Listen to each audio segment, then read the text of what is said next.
Hello, once again, it's Chloe Bruce here. I've been talking on my YouTube channel about London, about the United Kingdom, about problems of the United Kingdom for me in the context of being diagnosed with schizophrenia in my late 20s and later epilepsy, and how this was difficult owing to stressful conditions in housing. I've talked about my homelessness some years ago, and then the delay in providing with a flat like this council flat. I've talked about possible nepotism in the housing sector, and I've talked about how I've effectively been psychiatrically tortured and villainised in a psychiatric system that has produced libel in my notes, extreme libel, and it's in the context of their racism against me, Russophobia, because I'm a specialist in the Russian language and Russian politics, and worked as a natural gas journalist in particular, a business journalist writing about the political economic life of the former Soviet Union before being written off as too ill some 20 years later after my diagnosis. I kept working, but eventually was written off about 15 years ago, and that's how long I've been unemployed and homeless. I've had this flat now since 2018, and that's the first time I've had a council property in Britain, or anywhere for that matter. And I've been discussing a difficult thing, which is the UK economy, and with fascist elements in it, because no one really mans the institutes of the governance any worse than they have been. It's horrific how poorly the institutes are managing themselves.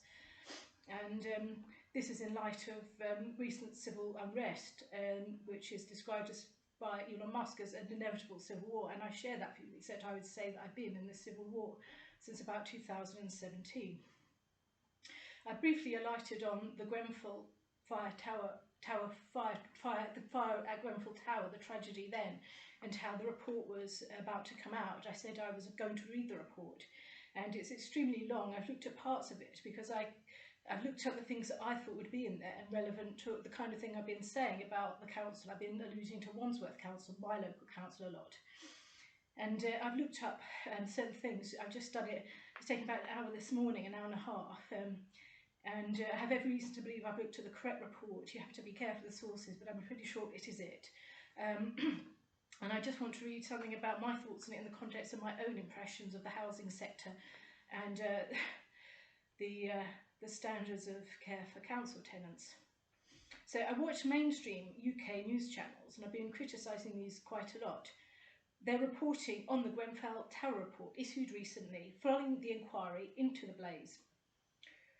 The media's listed some organisations involved in causing the fire, including the council, but I felt they did not really go far enough in their description of which government was actually to blame, who was actually to blame, which government was to blame in terms of the timing, and also more details about the council's involvement in the Royal Borough of Kensington and Chelsea area borough, which is that council, and not far from where I live, not that far from where I live.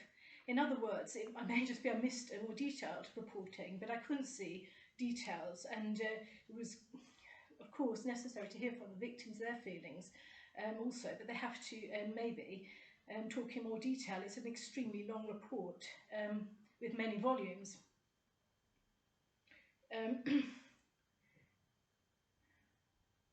So, to talk about the Royal Borough of Kensington and Chelsea, this sought-after area is one of the most plush areas of London, Chelsea. And it isn't, though, like winning the lottery for the tenants there, even though there's I talked about my attitude and disgrace of the right to buy scheme, which is right for council tenants to buy their council property after a certain amount of time for a discount. I said this would reduce incentives not to commit benefit fraud, and I've also said how, well, various things in previous videos. So I've always said, yes, how in the context of civil unrest, it can make people, especially perceived immigrants, look as though they've won the lottery to live somewhere like Chelsea. But in fact, it was hardly a lottery ticket for these tenants, not just because of the tragic situation of the fire, for those who died and the survivors. And this much predicted as far as the report seems to say. But also, they were discriminated against.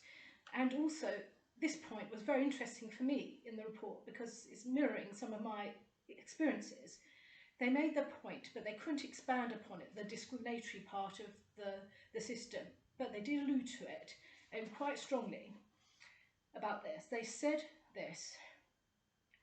They talked about how these individuals, these tenants in the Grenfell Tower, were allocated problem properties by the council, presumably by the council at least, and in a biased and discriminatory manner owing to their race. In other words, they are flats that had problems. We know a problem property can be very difficult. There were problems in the property.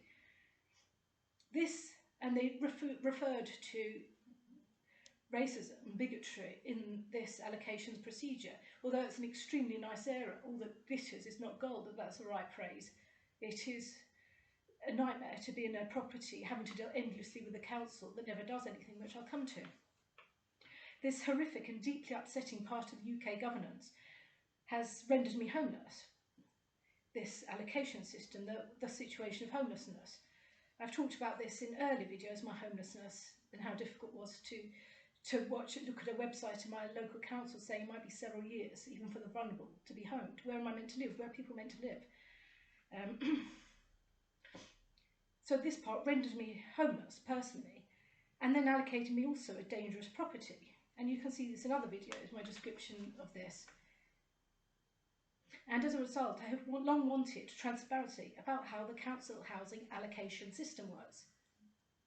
Their bigotry and careless attitude can be seen in other deaths in the council sector that have been publicised in the news, with blame passed by these bodies to the vulnerable tenants who are accused, for example, of cooking within their culture, and therefore creating steam and mould or damp. And they've also been told they've allegedly been told they are only cold in the property because they're from a hot climate, presumably a reference to their skin colour. Excuse me. And the report decided not to expand upon discriminatory behaviour, as I've said, as they say it did not cause the blaze, but had caused tenants distress. The report, the publication of which was delayed owing to the pandemic, talks of decades of failure by central government. But decades of if you consider this year, this would take us back to at least, if it's 2 decades, to 2004, when I understand Labour was in power. And while, at this time, for example, the Deputy Prime Minister of the Labour Party was busy planning to obtain a council property of her own, or she felt it would be a prospect for her, busy saving up for it, or something like that. I've discussed Angela Rayner and this situation in previous videos, in particular in Shady Lady in Red, which I've just publicised on YouTube. As I say, more transparency in the allocation system, please. Who has the good properties in terms of good state of repair, and who gets the bad properties in terms of state of repair? And what about the areas? What are the rules specific to the area? How do you stop fraud in terms of someone saying they've lived in the area, say with a partner, and then taking a flat in a relatively more illustrious area? The whole system needs to be clearly transparent and in the context of the law so that we can see the anomalies in the law. For me personally, after being in the B&B for the homeless and a sort of horrific situation that ensued that, I was trying to get a property and I had to go through an email system using my own money for administrative purposes and to fight my case for a property. And when I was being allocated a property, I was delayed in this procedure, as you can imagine, being cost more and more money by incompetent officers telling me, for example, to upload every single medical note I've ever had, even though they'd already received a professional medical summary from my trusted GP back then. This had been provided already, and then they wanted me to have a social worker. Who's your social worker? I think I was too good at my job for them not to want to threaten me with social services, ironically. And they also asked for sensitive information through an unsafe system. And this took ages and ages trying to get through to them that they have to actually not repeat themselves and repeat the same questions and be realistic. Then there's the repair team. Now, Wandsworth repairs team. Now I'm in my flat. The description the repairs team alluded to in the Grenfell report reflects my own experience of the nearby Wandsworth Council repairs team, whose employees, at least, lied to get me into a psychiatric hospital for 2 months under section by saying that I had eaten my own excrement after defecating in the kitchen sink.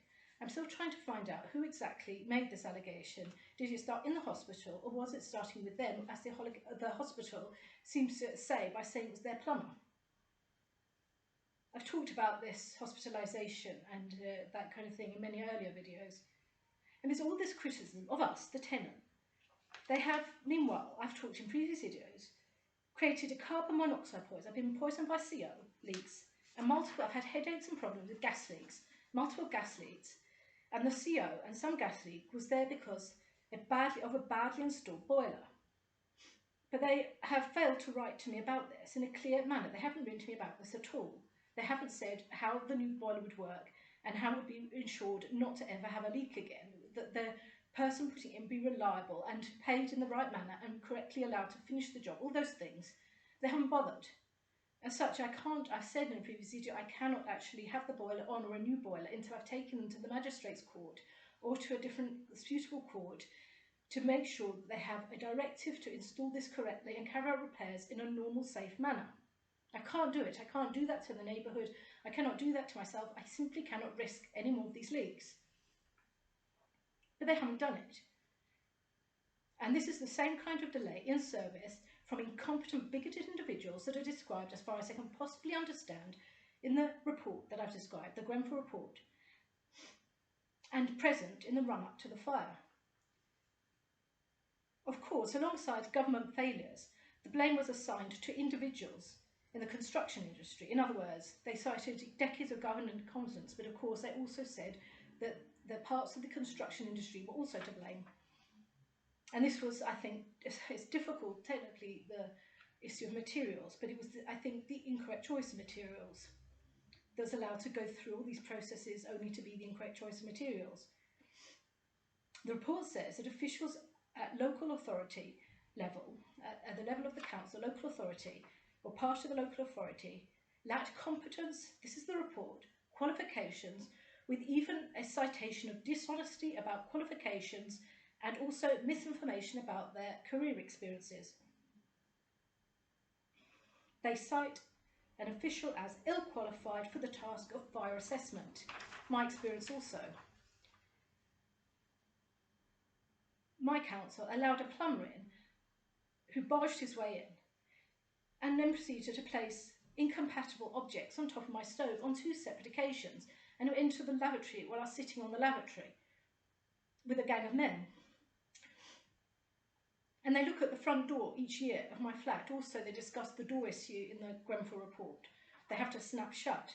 My doors snap shut, but they look at it now every year as a token gesture, I believe, say it needs fixing, but never do it.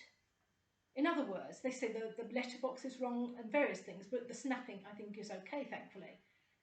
Meanwhile, they neglect a complaint I raise as soon as I enter the building that the kitchen door doesn't shut at all because for some reason the door is the wrong length for the floor. It just doesn't shut tight.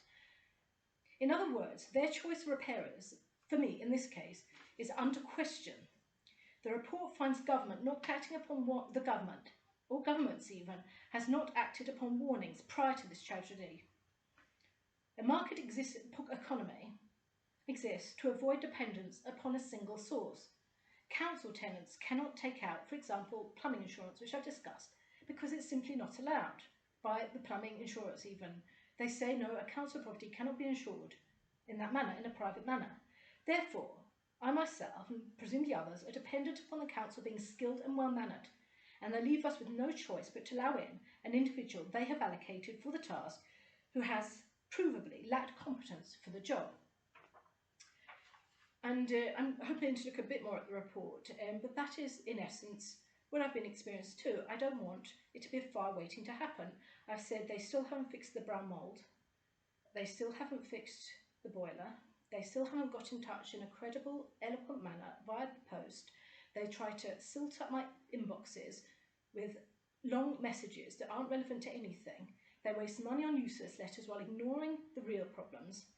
And I have every belief that they are also such unqualified people working there. And I would like to know what their qualifications are. And I do not want to delve into that with people who are winding their way around the situation. I don't think I'll get a straight answer. And the court is the place I have to take them to, and I have to prevent further fires. And I have to say, there have been lots of fires in London recently reported, but I've also smelt on many occasions burning. Sadly, I smell of pork, and I do not know if that's a death. They say we smell of pork when we're burning, but I've looked out for a barbecue, and there wasn't one. There wasn't one nearby in any of the gardens I was looking into, and I've seen plumes of smoke for a while now. And I've even at times smelled dead bodies. I've had to report them, but the same smell was there, and up over there, I can smell dead bodies. And no one will come and collect them. It's going on and on. I've tried to report the smell of a dead body, but it's still there. And I just have to say something. Justice will be served. And I have to fight to stop this building becoming a blaze also. It doesn't bear thinking about. And as such, I will keep an eye on the situation. I'll keep fighting, at least at my end, from what I know, and hope that the press will start to look into a credible manner at the housing policies in a context of possible nepotism and how the allocation system works. I can't do it because I'm off work, although I also try. I'm doing my best to do it on this unpaid YouTube channel. And more will come to light, I believe, especially about these discriminatory policies. That should come to light, but I do not know if there's been a concerted effort in looking at that aspect of things. And we just pray for the best. I do. I pray for the best, and I pray for their souls. And we just have to stop some more unbearable tragedies from unfolding. Everyone together who knows what the council is really like. Thank you for listening today, and I hope this was useful and gives you pointers into the report. I looked at the government website for it, and it said do not separate the components of the report at the end, but it wasn't all there, so I found it elsewhere online. And the bits I needed, and I've only read small parts of it, and it's just my best effort at understanding what it was saying. And it may be I'm reading into my own experiences, but it's there for other people to view online. But as I say, it said do not separate all the component parts, but only one part of it I found on the government website. Anyway, as I say, people can judge for themselves. The report is out there, it's very long, but there's a good table of contents which should help people find the parts that they want. And I intend to read other parts of it, but my particular interest is the government and their role, and less the technical side of the cladding issue and the materials. And I want to look more at the structures, the command structure and governance in the council, and why was they failed to discipline those who had already been criticised for incompetence and lacking the level of expertise and skills needed for the jobs that were required to keep our buildings safe. And don't forget, a council building that's unsafe is unsafe for the whole area. Even private tenants can be affected by this. Thank you for listening today, and I do hope you enjoy my other videos on my YouTube channel that shed light on these kind of issues that kind of form a horrible big picture. And I've also talked about the Ukraine war, which is my special area, which is Russian politics and politics of that region in the context of energy dynamics. Thank you for listening, and I hope you're well.